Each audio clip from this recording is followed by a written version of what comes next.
talked about on Tuesday and on Wednesday in the 101 session.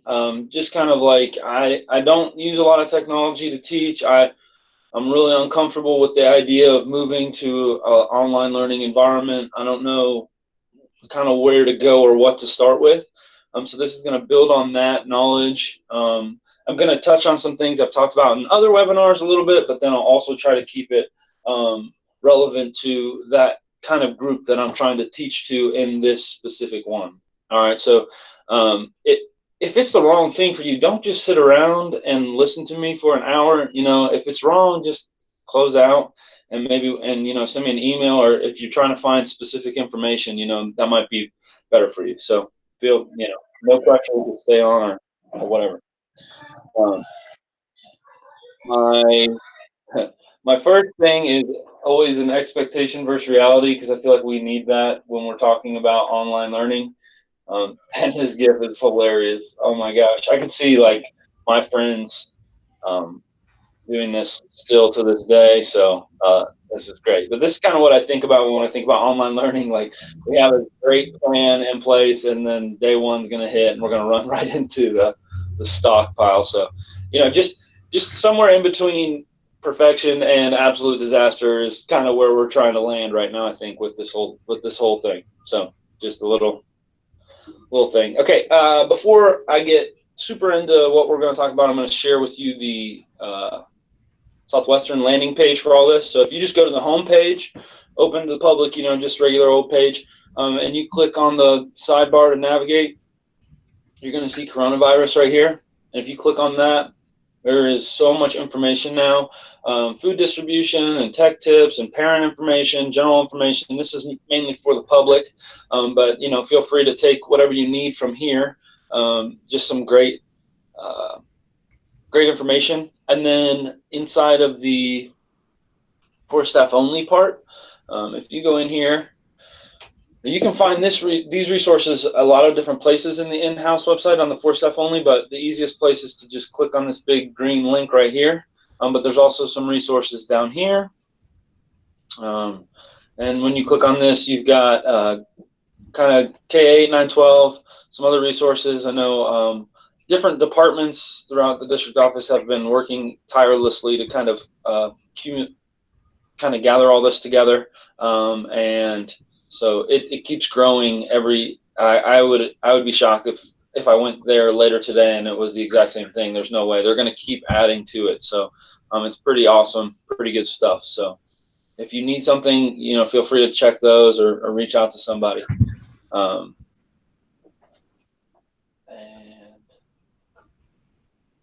make sure everybody's muted. All right, cool. All right, so make sure my second screen. Sorry, I'm gonna make sure. I just want to make sure everything's muted. I heard some weird noise. Okay, so the first thing I'm going to talk about is just a little bit more about Google Classroom. I touched on it really briefly in the 101, and then I did a whole webinar on Classroom. I've brought it back a bunch of times, but Google Classroom should probably be our landing page. I'm not telling you what to do at all, but if you're wanting to dig into something and use it exclusively with kids, Google Classroom is the way to go. All right, so I'm gonna pop open Google Classroom real quick, and we're gonna go through some different things in Google Classroom that maybe we didn't touch on in 101. Maybe I touched on in the Classroom webinar. So if you already know all about Classroom, I'm not going to talk about it the whole time. So give me about 10 minutes to talk about Classroom, and then we'll move on to some other stuff. So the first thing is all your courses K-12 should now be created for you. They sync with Infinite Campus every night. And so you can create your own courses, and people have been asking me about a lot of things. So I'm going to try to touch on a lot of the questions I've been asked this week and try to pick up some of the pieces, okay? So the first thing is if I go to any of my classes, so this would be like a class that was created for me, right? Because it has all the information in here that I used to teach high school math at Westland until this current school year. And then these are all courses that we have created either on our own, somebody else has created and added me to. So you can have all of those on the homepage of Google Classroom. All right, so when you jump into one of these, you're going to see 4 different tabs: Stream, Classwork, People, and Grades. And I'm going to talk mainly about Stream and Classwork for the next 10 minutes or so. I'm actually going to choose a different class. I'm going to choose my sample class. Okay. So Stream is the easiest way to just push out information to kids. Just click right where it says Share Information. Let me just run that back real quick so you see it. Share something with your class right here. Okay, if you've already shared something in a different post, you can click this little remix button. So it's actually called reuse post. And when you click that, it will let you pick posts that you have already typed out. Okay, right now, this is the only post I've actually typed out. But if I go back, I can find any of my classes, old classes or new, and I can go in there, and any announcement that I have, I can reuse for my kiddos. So that's pretty awesome. So you don't have to retype it or worry about control paste or copy paste or whatever. You can just hit that remix, that reuse post button. But if you just click here, it's going to let you type in whatever you want. Okay, so maybe I say like, hey, everybody, just checking in. Here, see the video of me below. All right, and maybe I'm just doing a quick check-in with my kids, just kind of like, I miss you guys. I hope everything's going all right. You know, this is kind of what it's like for me at home, and I kind of walk them around like my office at home or whatever. You know, just a personalized video, something really easy. That's not an assignment or anything, right? Just want to share with kids. I can choose all the classes. So if I have, you know, 5 different courses, I could click on all 5 of them right here and send it to all of them.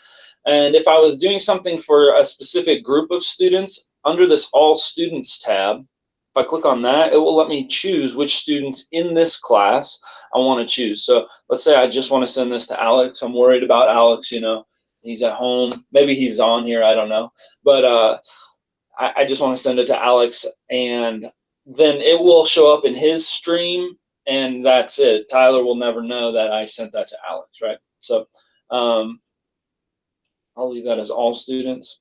And then the easiest way to pop in a video, if you hit add, okay, there's a lot of ways to create videos. I'm not going to go into a ton of that right now because I did a bunch of video stuff the past couple days on other webinars.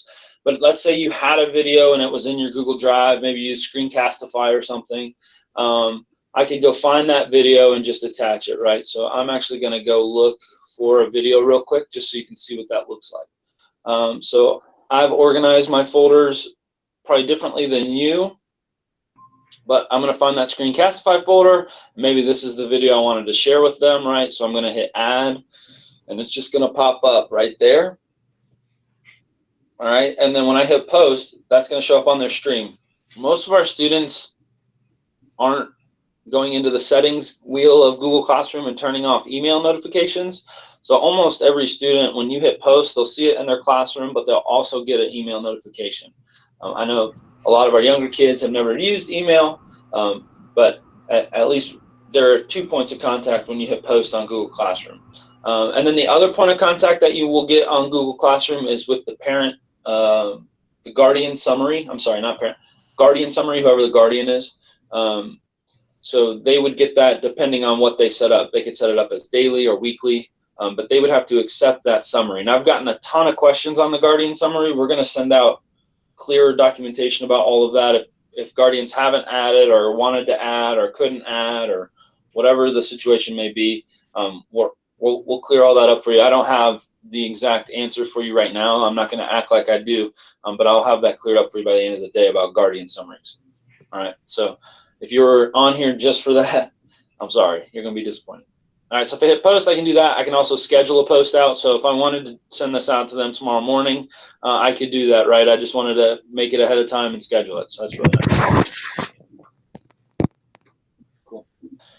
So that's really all you can do in the stream. The stream will also show you everything you've done, right? So I can see, like, I've posted assignments and materials, and I posted a link last night to them, right? And that's really it. So under Classwork is kind of where you'll see if you're going to collect work or give out materials. Sometimes this is where people like to do it.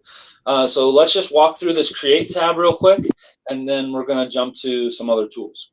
All right, so the Create tab, you might not see a Kami assignment. That's a special one I have because I have an extension for the program Cami. Don't worry about that. You don't really need that one. The easiest one to probably use is just assignment, right? You click on assignment and you're going to type in what you want the assignment to be called. So let's say I was a math teacher, right? So let's say like evaluating functions part 1, right? All right, and then what I'm going to re-emphasize 100 times today with everything I talk about with people is that the instructions have to be incredibly, incredibly clear to kids. Because when I'm in the classroom, I have so many opportunities to say like, oh, you don't understand?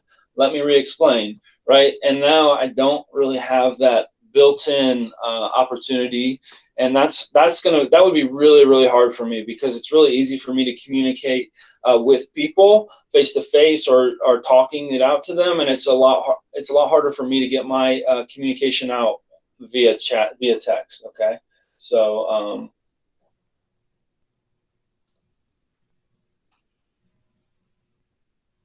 students are not getting an email when they post in Google Classroom. Oh, bummer. Thanks, Angela. Okay, so Angela said, checked yesterday. Most of the intermediate kids, they didn't get emails. Okay, so maybe that is a setting that kids have enabled. I'll have to look into that. I thought I'm mistaken. All right, so I'll definitely figure that out. Is there a way to check and see if students have viewed your posts in Google Classroom? I don't think that. The easiest way to have them know that you posted something would be to create an assignment and then have them at least respond in some way. Or I'll show you how to create a question as well. So if you're just going to use the stream, no, there's not really a way to see if they have viewed it. Okay. All right. Good questions. I'm proud of myself. I even check the chat because sometimes I just go, right? All right, so I'm going to make my instructions really clear. I'm going to add a file if I want, or I could just say like, go to the book page 234 and complete numbers 1 through 20. Sure. Okay, whatever. It doesn't really matter, right? No Google. And if I wanted to add an attachment, I could do that here. So let's say I had the book page and I wanted to just add it in as well, right? I could add that attachment right here. I could also add just a link to a web page. Maybe it's the online book link that would be helpful to kids, or a YouTube video. Maybe it's an evaluating functions YouTube video, like check out the video if you need some more help or something like that, right?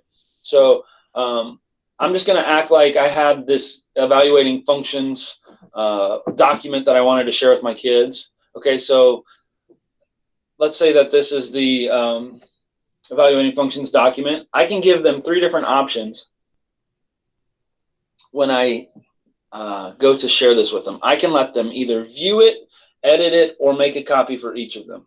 All right, so view would be if it's just some type of reference material. I don't want them to be able to change anything on the document. I actually just want them to look at it and that's it, and then maybe create their own thing. That's when I would use view.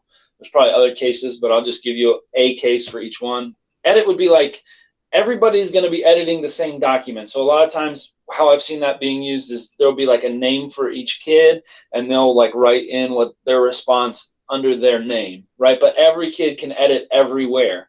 So you have to set some guidelines for that, right? And then the one that's probably preferred is make a copy for each student.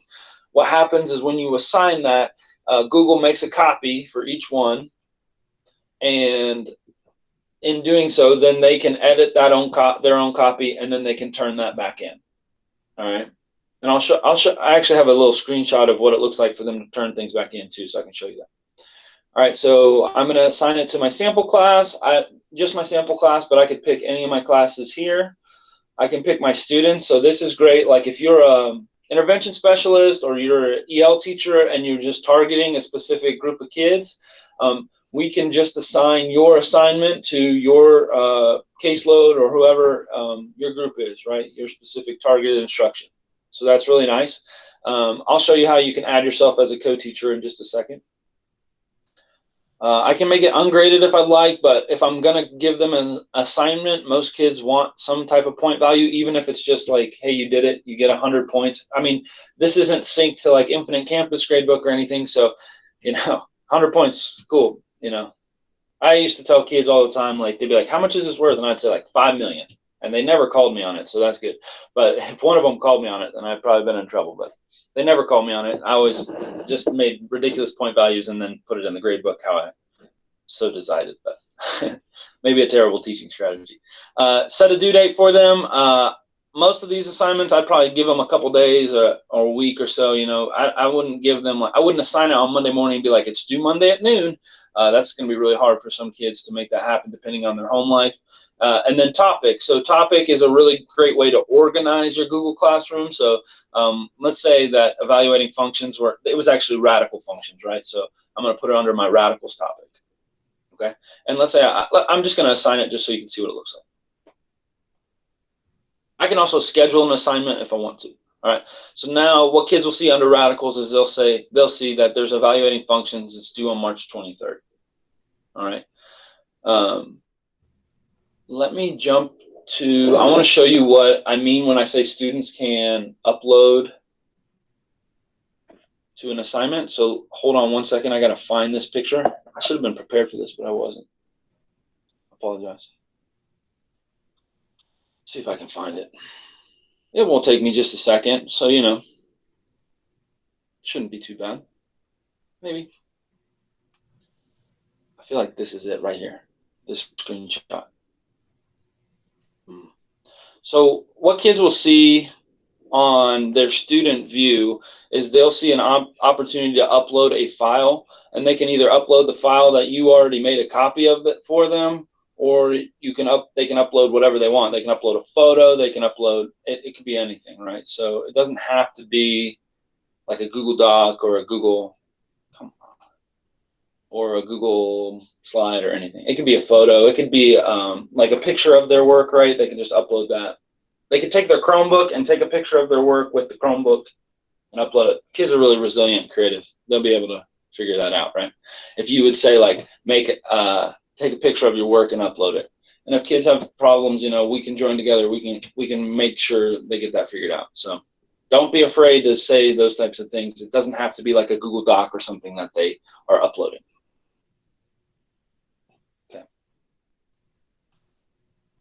So next is quiz assignment would be like assigning them a Google form. I'm going to skip that one just for the time being. A question is really helpful because if you ask them a question, then you'll know exactly who responds, and you know if they see it, they should respond, right? So a question you can just say like, how many of you are excited to plan online learning this weekend?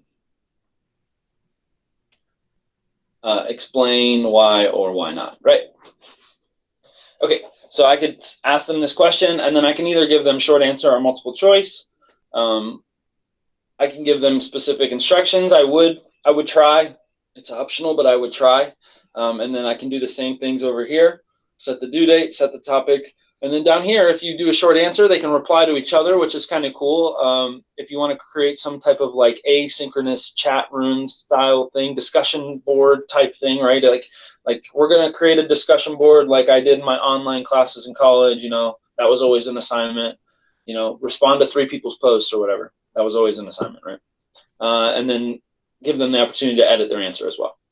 I usually don't do that because then they just wait for somebody else to answer and then they edit theirs back to whatever the other person that they think knows what's going on would say, right? And then Just real quick, Jason, when they do that, they have to turn on the students can comment. I don't know. I know in intermediate school, we always turn ours off because then they comment goofy things normally. But sure. to make that work, you have to turn that on. So I need to show that. Yes. Yes. Okay. All right. So I'm going to click ask here, just so it's up there, even though it's so it's right there, right? And Jen brought up a good point that the settings have to be set up correctly. So in your settings wheel, you can change all this if you want, but I just have always left it. I've never changed any of it. Jason, I'm not seeing your screen. You're not seeing my screen? I just see you talking. I don't see what you're doing. Huh. That's weird. I see my screen. Well, does anybody else? What I mean is I'm on a secondary window and I see my screen. Jen, can you see my screen? Oh, everybody else sees it. Okay, cool. I see your screen. We see it. Oh, cool. I don't know what's going on here. Let me just stop present and represent, and maybe that'll take care of it. Now you see me. Hey, it's me. I'm that guy. The guy doing all this stuff. All right. Maybe this will kick you back into it. Better, Susan, or no? No, I mean, I love seeing you, but I'm not, maybe I have something wrong.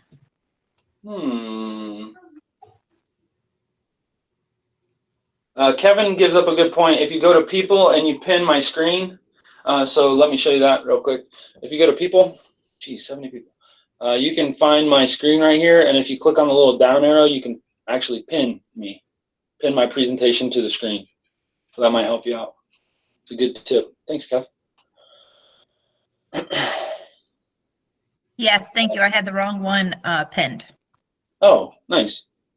Okay, so in general is where we want to be. Stream, you probably want students can only comment. If they can post and they can create announcements on your stream. I was always the teacher who would have to kind of correct students after they made mistakes. I let them do, I would give them more permission, but in this online learning environment, I'd probably go with only comment, unless they're going to put some amazing posts out there, right? So right there under stream in your gear, and then I would make sure guardian summaries is turned on as well, because if guardians are going to want that summary, then we want to make sure that that's enabled, or else they won't get it at all. So that might be one issue that people are running into. They weren't aware that there was a toggle for that. All right, so I'm going to click save there. And now kids should be able to answer my question. Thank you for sharing that. And then a couple other things. Material is just, if I just wanted to post like some reference information, I could do that. And if I wanted to reuse a post just like I did on stream, I can do that. Topics are just these nice headers. The way this works is you can just kind of slide things around. So I can just click and hold and drag it to wherever I want, right? So if I want course reference material at the top, I'm going to do that. The reason why it's not all the way at the top is because these three things aren't in any topic, right? So if I just slide these into some topics, then, and these are drafts, so they're not even real. So I'm just going to delete them because I don't need them, right? Drafts just hang out at the top there. All right, so now that those are gone, now at the top, you're going to see course reference material.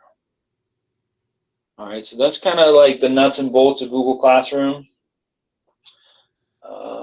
Let's make sure where's class settings? That gear right there is class settings.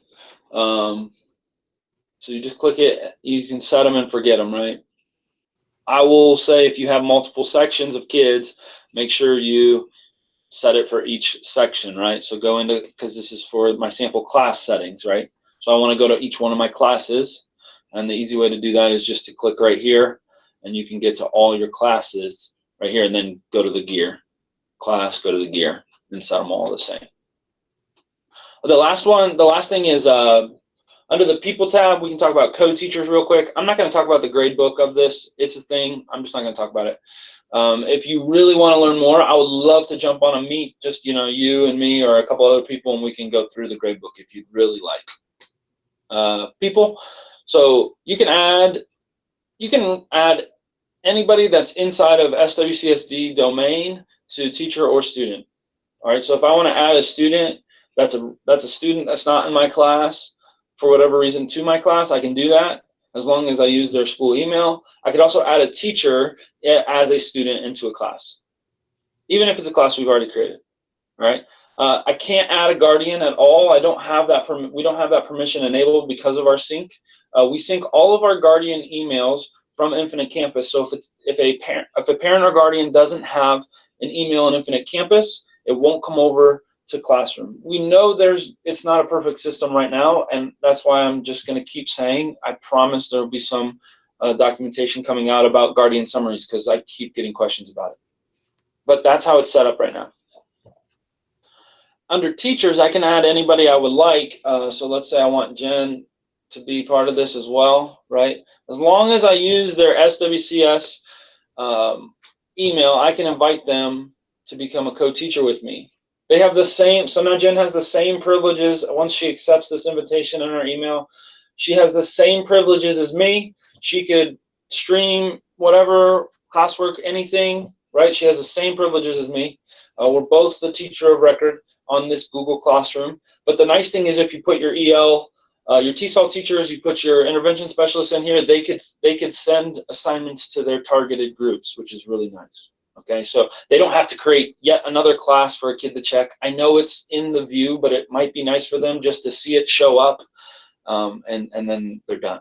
Okay, you can create more classes, but this is how I would recommend doing it. All right, I don't think Jen needs that on her classroom. So that's kind of the classroom layout. I spent way too much time on that. I apologize. One thing I want to show you is the calendar view right here. So if you click on the little hamburger, you go calendar, it will show you all the things that you have assigned for all your classes, or you can hammer it down to each class, right? So that's really nice. All right. I'm going to stop talking about classroom because I want to talk about some other things. Any other questions on classroom?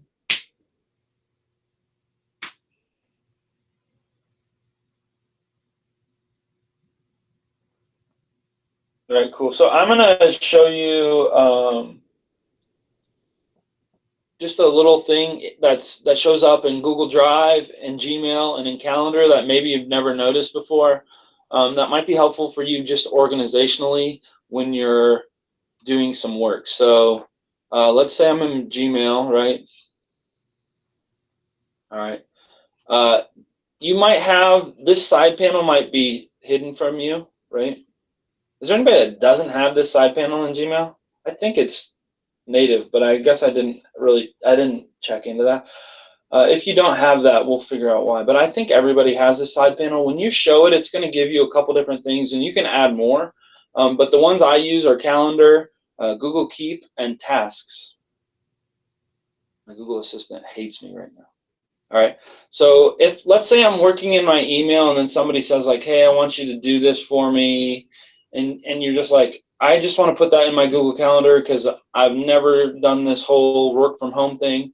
And this is really hard for me. Google Calendar could keep you sane. If you just click on the little shortcut right there, it will allow you to just create an event. So this is my schedule today. So later, if I had something at 4, I could just click and I could just create an event right from my Gmail. So I don't have to go to Google Calendar as well, right? If it's just something quick. So that's kind of nice. Same with Google Keep. If you've never used Google Keep, it's just a way to kind of keep track of notes that you have, right? So like this is something I was trying to draw on, but it's just a little notepad, right? So if I want to take a new note, I just hit plus. I can give it a title like make sure to sleep this weekend. So I haven't, and then I can say like go to bed early, right? These are my tips for sleeping, and wake up late. That's what I want to do this weekend. I have a 2-year-old and a 4-year-old, so that's not going to happen, but that's okay. All right, and then these notes just save in Google Keep. So maybe you've never used Google Keep before. You can access it right there. And then tasks are nice too. I check off all my tasks so I don't have any showing, but it's just another way to kind of keep track of things. So let's say every morning you just want to write out 5 tasks you want to do, and then you can just check them off. So like for me, run 10 a.m. webinar. I showed up on time. I'm here doing it, so I'm pretty proud of myself. And then I can just hit the check, and it marks it as complete, which is great. If you're like, oh, wait, I didn't complete it, I'm not happy with that. Once this undo goes away, I'll show you. Under completed, you can find all your old ones, all right? And you can uncheck them. Just another Google tool that might help you organizing moving forward. If it was just in Gmail, I'd say it's not that helpful, but if you're in the calendar view, you can also pop open Keep and Tasks. You can't pop open Calendar because you're in Calendar, but you can do the other ones. And then also from your Google Drive, you'll see the 3 as well. Again, these are things that I never used as a teacher, but I also was in the classroom every day with my students, and the bells kept me honest, right? And then I stopped doing that, and I started working a lot on a computer all day long with this job, and then I started using all 3 of these things a lot. And you use them as little or as much as you want, right? But or maybe only use one of them, but they can be really helpful. So those are kind of just out there. You maybe didn't know because maybe you have that hidden, Or maybe you just see that pop up and you think, oh, it's not for me. It could be for you. You know, give it a shot. All right, let's see here. Sidebar, calendar. All right, I want to show you some Google Docs, Google Slides features, just in case you want to start creating documents, creating slides for kids to complete, or just things that maybe you didn't think about before, or just some settings maybe you didn't know. And then that will probably run out of time. I think I planned too much. Okay. All right, so the first thing, if I want to do let's say I want to just make a new Google Doc and I want to start whatever it is for the kids, I can always use like doc.new or docs.new. I don't have to go to like Drive and click new and click. I can do that, right? But maybe that's faster for you. I'm going to create a new Google Doc. And I'm just going to show you just a few settings and a few things that maybe you didn't think about before. All right, so the first thing, if I go down here, I wrote to myself, change settings, and now I'm like, what setting did I want to change? I'll come back to that. So the first thing I would do, pretty much if I was going to give kids information or ask them to fill something out on a Google Doc, unless I use like headers and fonts and made it all really fancy, I would just insert a table and I would put all my information in a table. It's really easy to do. If you notice, most of the things I send out on Google Docs are organized in tables because I think it's really easy to read. So you can just create a table, whatever dimension you want. That's really easy, right? Insert table right here, and then it gives you kind of like, you don't even have to understand like, is it rows and then columns, or columns and then rows, and which one's a row and which one's a column. Like, you don't have to remember any of that, right? It just gives you this little thing, and you can make it as big or as small as you want, right? Just a couple things on your properties on your, let's say you're like, I want to make this look a little bit nicer. The easiest way is to highlight what you want. So let's say like in these two, I want to make these my headers, and I want them to be like bright green because I want kids to look at that, right? All right, so I go into table properties. I can change the border width. I always make it thicker. I just like the way it looks. But the cell background color here, right? I'm gonna make that bright green. All right.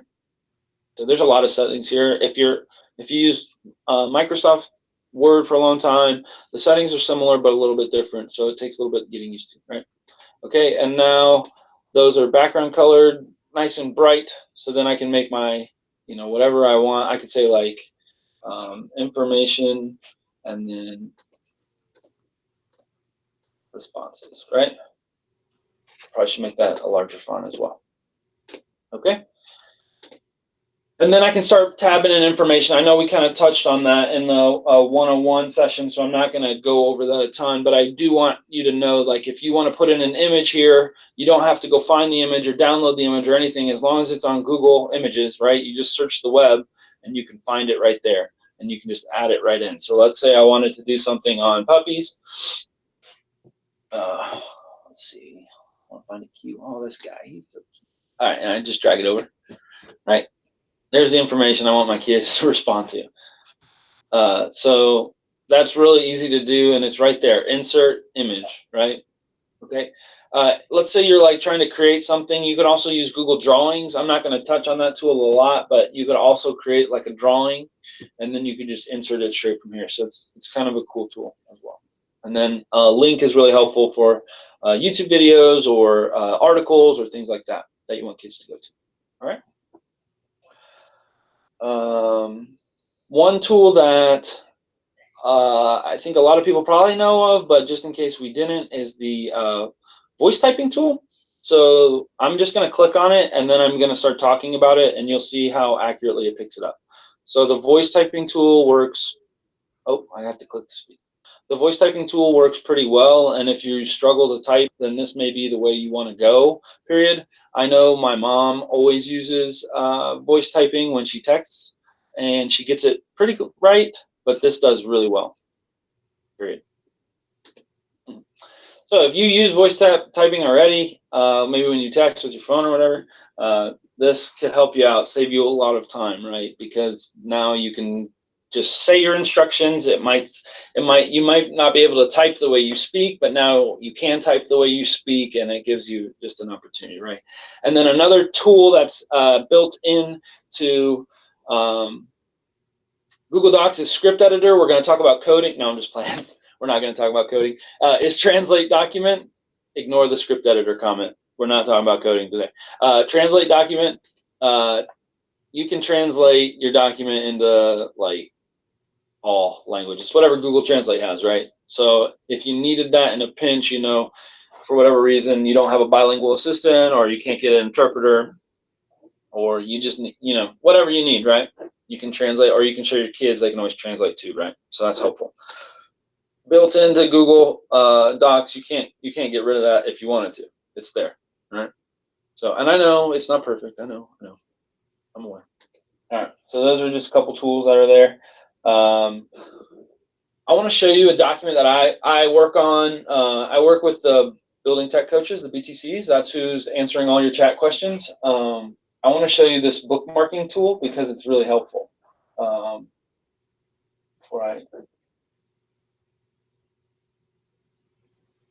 Mary, it could be either, right? If you want to send something in other languages, she asked about the translate tool.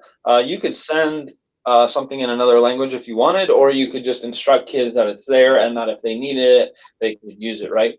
But that's a nice thing about if you're giving them a Google Doc, that tool is there, right? If you give them some other, I don't know, most things you can translate these days, but you know, just we know it's right there in Google Docs. It's easy. So if you share a Google Doc with kids, it will be there, which is nice.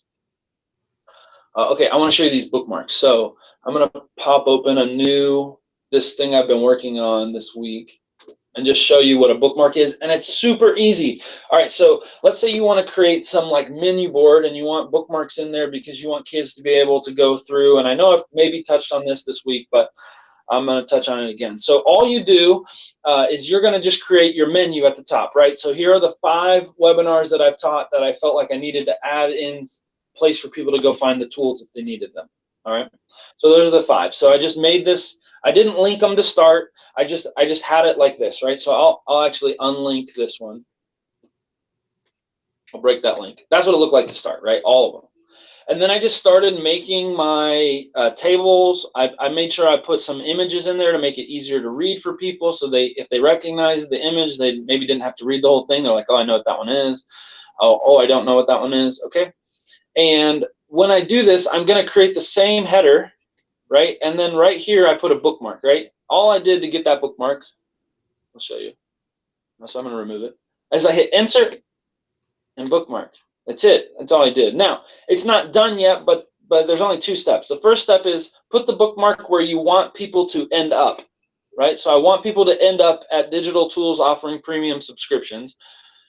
And then I need to show them where I want them to click. So right here, I want them to click on digital tools offering premium subscriptions. Now this one's kind of lame because it's just going to take them 2 lines down. But let me show you this one up here. All I'm going to do is create a link. So now hopefully you can insert a link or use the keyboard shortcut Control-K. Okay, and before we just said like post a YouTube video, post an article, but you can also post other Google Docs. You can post Google Sheets. You can post bookmarks. All right. So if I go into bookmarks here, it's going to give me all my where my bookmarks are. Right. And the bookmark I want is delivering content using online whiteboards. Right. They match, which is really easy. And I hit apply. And now it creates this link. And when it creates this link, now it just says bookmark. And when I click on it, it's going to take me directly to that portion of the Google Doc. This is a 5-page document, but really nobody needs to look past this table for me because whatever they click on, they can go back to that section, right? So bookmarks are a really easy way. If you're going to organize a lot of information for kids, that's an easy way to kind of keep them in the spot you want them to be. So, pretty helpful.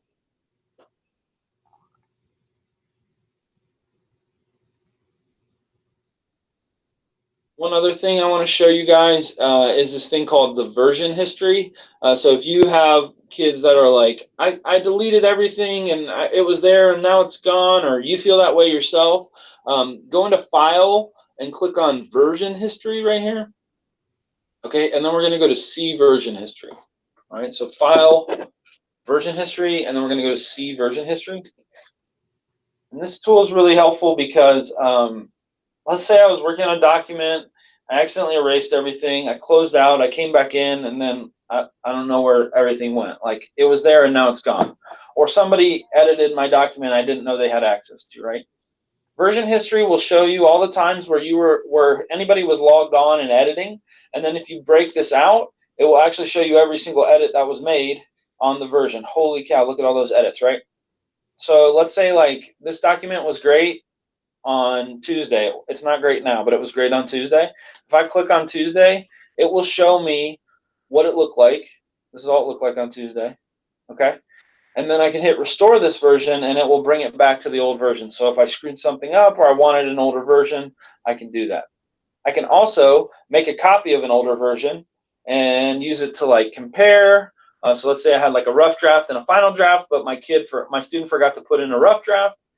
We could go back and find the copy of their rough draft, and then we could have that.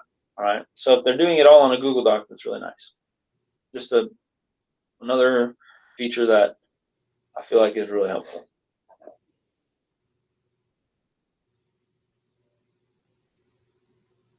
All right. Yeah. Somebody? Yes. Jason, that option works in Google Slides also, right? Which The restore the version history? Yes. Yep. Very good. Thanks. Pretty much, well, not everything that I did works in Google Slides, but a lot of what I did also works in Google Slides. Google Slides is not just like PowerPoint, not your mama's PowerPoint. You can do a lot of really fun stuff in Google Slides. Let me show you one quick thing with the link at the top. All right, so this is like the best trick ever, and if you might have seen me do this yesterday if you were on yesterday, but if you go to the top of like a Google Doc, a Google Slide, a Google Sheet, and you look at the URL, you're always going to see like docs.google.com. You're going to see whatever kind of file it is. This one's a document. And then you're going to see this really long numbers and letters code that's unique to this document, right? And then you're going to see a backslash, and it's going to say edit. It might say something else, but usually it's going to say edit, and it could have a bunch of stuff after it. What you're going to do is you're going to delete all the stuff after that backslash. It could say edit with 100 things after it. I'm going to delete all of it, right? And here's the trick. Let's say I want people to look at this, but I don't even want them to be able to view. I don't even want to talk about making a copy. I just want them to look at it, and that's it, right? If I type in the word preview, okay? So instead of edit, I'm just going to type in the word preview at the end there, and I hit enter. It's going to give me a view only. You don't even see the toolbars. You can't even request to make a copy of it. It's literally just almost like a published link of that document, right? It's really clean. There's no doing anything besides just using the document for what it is, right? So again, that trick was to take out the edit and everything after it and just type in preview. You can do that with Google Slides. You can do that with a Google Sheet, all right? And then the other one that you can use is copy. So if I take out the preview now and I put copy, so let's say I don't want to make a copy. I'm not using Google Classroom, but I want everybody to have a copy of it, right? So I want everybody to have a copy of it. But I don't want to talk about like, hey, here's how you do that, right? Maybe I don't even understand how everybody can make a copy. If I just type that word right there and I share this link with them, everybody's going to get that when they open the document. It's just going to force them to make a copy. So the way I would share that with people is I would take that link up here, right, where it says copy, and I would say, go to this. This is where you can get your document, right? And then when they click on that link, it will force them to make a copy before they can even see it. So they can't mess with yours. There's no like permissions you have to worry about. You can just force them to copy it. So just a couple tricks with the URL that I feel like are super helpful. All right. The last thing I want to show you, I want to show you just a couple things in Google Slides, but then I'm going to wrap this one up.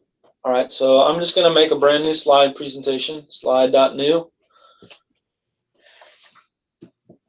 Somebody was asking me earlier in the week, how can I give kids, I'm just going to answer a specific question, which is probably a terrible strategy, but I'm running on fumes. How how can I give kids a YouTube video without all the extra stuff around it, right? And there's like extensions and websites we can send them to, and we can add those things on if we wanted to. But the easiest way probably to give a kid just a video would be to insert it into a slide and share that slide with them, right? So if I insert a video here from YouTube, let's say I want to learn about,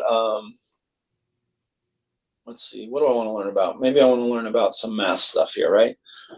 Some fractally type things, okay? So this, oh, cool, this is in Minecraft, that's great. Okay, so let's say I wanted my kids to watch this for whatever reason, right? Now this is kind of like embedded into my, my Google Slides. And then if I share them this slide, they can just click play on the video, and then I don't have to worry about the recommendation bar showing up or all the other things that show up when you are on YouTube. And then the nice thing is I can go into format options here. Okay, so that's just on that toolbar, format options. So I have to have the video selected when I do that. I'm sorry. And then I can tell them that I can tell them when I want the video to start and end. So maybe I only want to show them like 2 minutes of it. I can do that right here. So when they click play, it'll automatically jump to like 2 minutes in. I can also have it auto play. So if they hit the present button, it just starts playing. They don't even have to click start. All right. So just a couple little things there with a video people have been asking me about. I'm going to just show you how to link slides together to kind of create, like if you were going to create like a choice board or like a choose your own adventure style thing, you can link slides together just like I was able to link bookmarks in Google Docs. So let me show you that real quick. So let's say I want this right here to say click here to find out more, right? All right. And now if I want to link that to, let's say my slide 3 is more information about the Menger sponge, which is super cool. Like I won't get into it. I don't have time. Look it up. It's fun. Okay, so let's say I want them to be able to click on that right there, and it will take them to slide 3. Maybe I don't want them to just go through the slides one by one, or maybe I'm going to create like a table with a bunch of different links, and then by them clicking on the link, it will send them to the slide that you want. If you're wondering what I mean by that, like if I show you my webinar list, that's what I did, right? Like if this is like the menu, right? And if you click on Google Apps for Education, for example, it's going to tell you, it's going to take you to slide 6, right? And it will explain that. So how do you do that, right? All right, so all I'm going to do is I'm going to create a link. So I'm going to highlight it all, and I'm going to use the keyboard shortcut, or I'm going to click on the little link button, or I'm going to go insert link. There's 100 ways to do it. Excuse me. And normally I would type in like a YouTube video or an article or something. I could also link things from my Google Drive, excuse me. And then I can also go to slides in my presentation. So if I go here, slide 3 is the one I want to link them to. I'm going to hit apply, and now that link is set up, right? Cool. And that's it. And then if I add a new slide, let's say like I add a slide. Now it's not slide 3, right? Now it's slide 4. Did I screw that up? So let's check.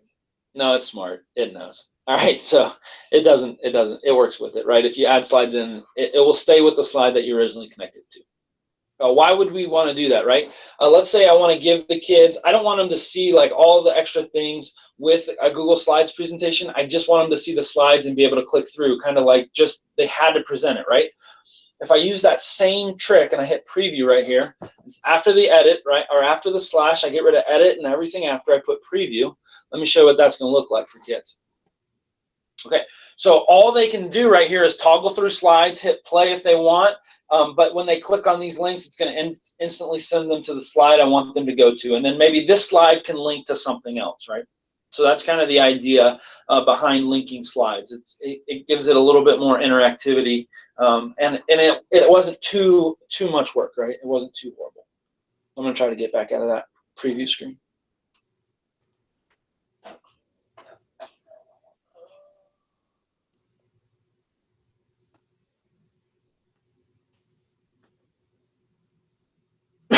All right, I just want to show you one last example and then I'm done. I feel like I have to like tell people when I'm going to be done, you know. I thought this webinar, truthfully, was going to be like 20 minutes. So I have no idea. I am horrible at planning. You can only imagine what my classroom was like, right? Rough. So I'm going to show you an example from a teacher who I taught with for 6 years. Sarah Weber, do you know her? She made this for kids. Oh, I put a Pear Deck slide in there. I got to get rid of that.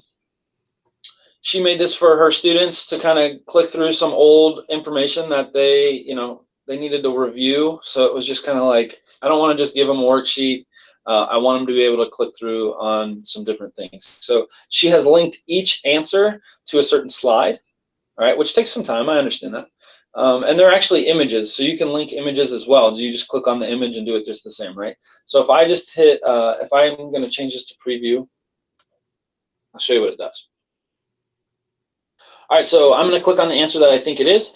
So if I get the answer wrong, it's going to send me to this wrong slide, right? So every wrong answer gets mapped to the wrong slide, right? And then I go back to the question I was on. Let's say I get it right. It will tell me I'm correct, and then it will let me pick the question that I need to go to next. So the way she had it was there was a piece of paper assigned with it. So she made sure they did all the questions. They didn't just jump from 1 to 12 and then they were done, right? So a little bit of accountability on that end as well, but kind of a fun thing where all the wrong questions go there. She's mapped all those back. It's quite cool. Thank you, Sarah. I didn't even tell you I was sharing this, so thank you. So yeah, that's kind of just an example of how you can make something a little bit more interactive than what it is, just by looking at slides.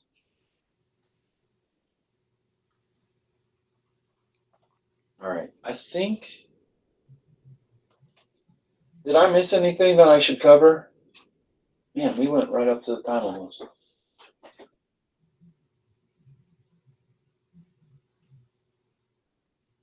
No.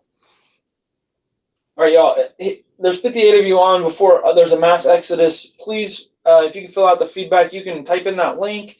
Somebody might share it in the chat, but you can also just go to the Google Meet at the bottom and click on webinar feedback. I didn't get to either of these extensions. I apologize. I promise I'm going to keep working on all of this. You know, it's not like I'm done after 3 p.m. today. So just if you want more or need more, please, you have to let me know, and I can make whatever we need. Okay. Good deal. I'll hang out for just a couple minutes just in case anybody needs something.